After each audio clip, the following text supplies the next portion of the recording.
Now I'm the scary creature hiding in the tall grass. Wow! Way back in the 1400s, among the wars and art and farmsteads, lived wacky creatures and funky boneheads and floating parallelepipeds.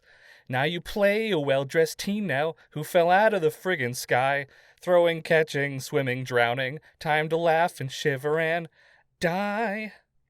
You'll probably die. Presumably right after the events of Pokemon Diamond and Pearl and etc., Lucas or Dawn find themselves floating through nothing, face to face with literally God. Doesn't that usually happen at the end of RPGs?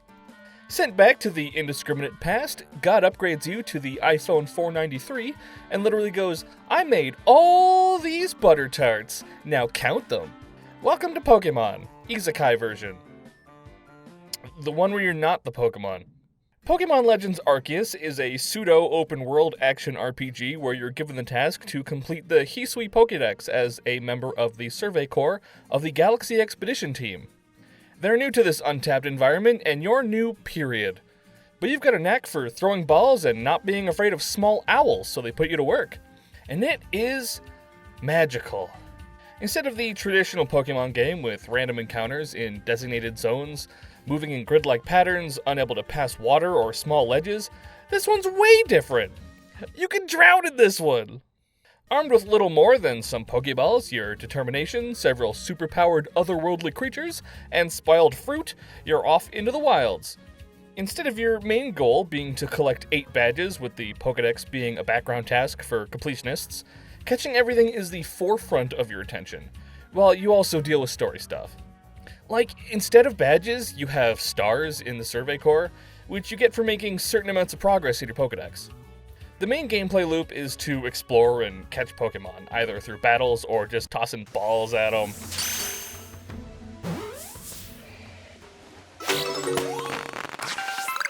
And then collecting resources to make more balls, or to collect fruit to distract Pokemon, or tools to make it easier to hide, etc. It's all about the hunt. Because just catching a Pokemon is never enough to fill out the Pokedex. You might need to catch a handful, or see them use certain moves before you get a full completed entry. So because of that, I found myself rotating Pokemon around my party to fill out their dex entries. And it also means that while you're heading to point B, for story reasons or what have you, you're gonna run into Pokemon or random items along the way, and chances are, grabbing a few on the way is gonna benefit you in some way. It's another level of realism that I hugely appreciate. You actually feel like you're living in this world. The Pokemon have different personalities and times of day they might be active, and they'll react to you differently. Some might run away, some might beat the tar out of you, and others might not even care. Come right up to you and say, how do you do? And they slip some lore in there too, like if you hurt yourself near a Blissey, she'll come running to see if you're okay, or if you leave Nosepass to their own devices, they'll all point north. I love this game, man.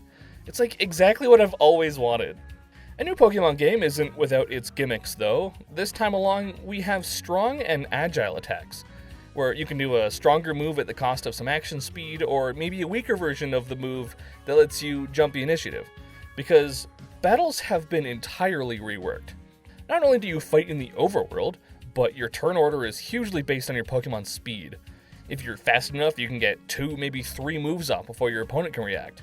Which can feel super bullshit, honestly, but it makes sense and it's new and it's exciting. Another unique feature is Alpha Pokemon.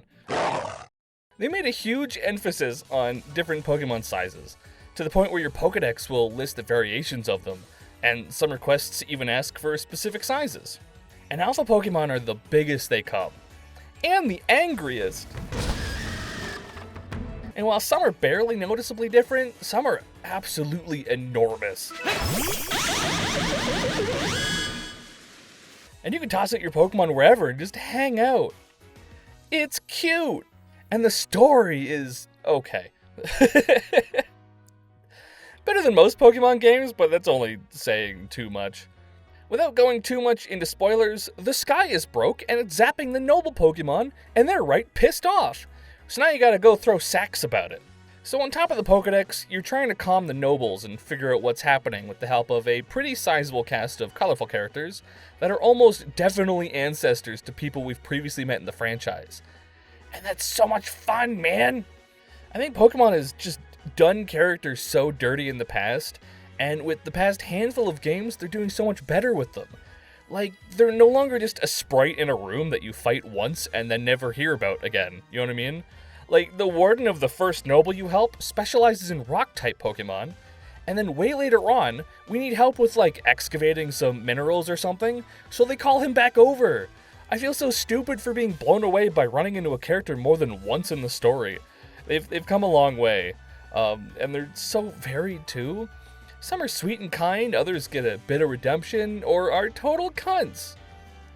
Fun stuff. They're really figuring out how to make good characters. Distortions are cool. Warning, incoming game.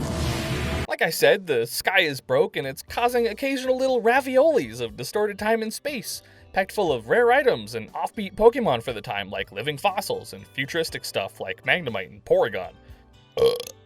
I get the little message pop up and I drop everything and boot over as giddy as a kid in Toys R Us.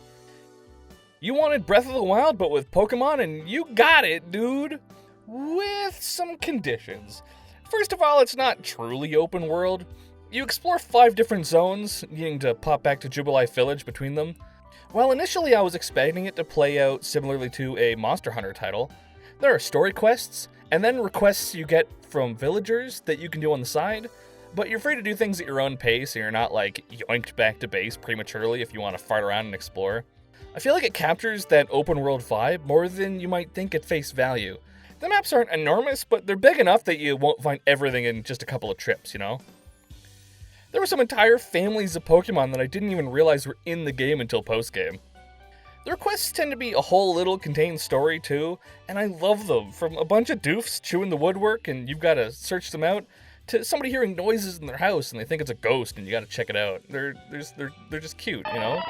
And seeing little bits of lore here or there, from references to other regions or seeing the sparks of what we now know is established in modern-day Sinnoh, stuff right in your face from the start, like clearly Weezing already exist and aren't like a byproduct of pollution or something, right? We complained about the lackluster character animations, and they really went to town on these, man. Every Pokemon has so much personality now. Some attack visuals are nuts. The payment for this, however, is that there are only 242 Pokemon in the game, which I'm not opposed to. And they cut 80% of the attacks, leaving us with 180, including the newly added moves. Which made things way simpler, honestly. Absorb feels way more unique now that Mega Drain and Giga Drain aren't there outclassing it in every way, you know? We don't need Tackle and Scratch. This game is not for the competitive battler type of players. There's still plenty of value in the core series that this game doesn't touch on. This one is exploration first, and everything else was tweaked to preserve that game flow. They revamped even more of the battle system to streamline things too. Sleep and Frozen status are gone, as they really only slow things down. They were replaced by Drowsy and Frostbite. Drowsy plays similarly to Paralysis in that there's a chance you're too sleepy to move on your turn, and Frostbite works identically to Burn, except that it cuts your special attack instead of your attack. Along with some other battle changes like Self-Destruct no longer KOing yourself and instead just does a ton of recoil, and entry hazards being removed and replaced with Splinters, which damage you a little every turn for a few turns. Moves that locked you into using them, like Rollout and Outrage, no longer do so, but are stronger if you use them in succession. They've got like Fury Cutter rules now. And instead of raising and lowering evasion, there's a new condition called Obscured. And all status conditions and stat changes are temporary. Battles have been tweaked so much, man, it runs way quicker and move pools are more straightforward. Also, you can change your moves. Anywhere. Like, holy shit, guys, the quality of life improvements. One might call it dumbed down, though, and for that reason I strongly doubt this is the objective best direction for the series. Like, you can't battle other people, abilities and hold items are gone. While you can trade with people, you never need to. All trade evolutions can be done in-house. There's nothing in here that I can't get that a friend of mine can get instead, you know? Experience share is permanently on. Shinies are even easier to find. Not that the odds are better, it just counts every Pokemon you visually see in the overworld as an encounter. So you can fly overhead and run into, you know, like 100 Pokemon in a matter of minutes. The visuals aren't going to win any awards, but they're far from bad. They don't detract from the experience at all. They're clean and the colors are still gorgeous. I've heard people call the areas empty, but like, it's nature, man. Have you been outside? There are trees and there are squirrels. Calm down, buddy. This isn't a game for Spikes, this is a game for Timmies. And that's okay. If anything can convince me that you can't appease everyone, it's the Pokemon fanbase. Beyond the common complaints that don't bug me, I do have a few issues with it. For one, the stables are lacking.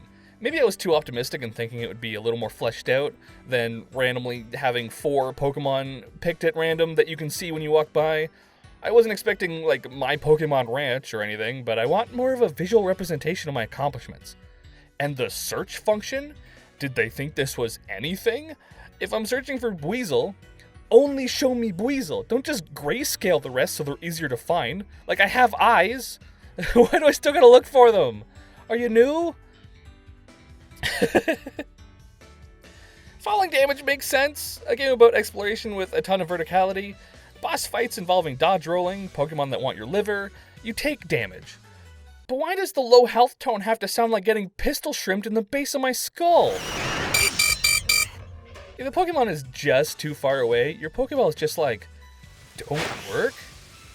It just bonks off them and pisses them off.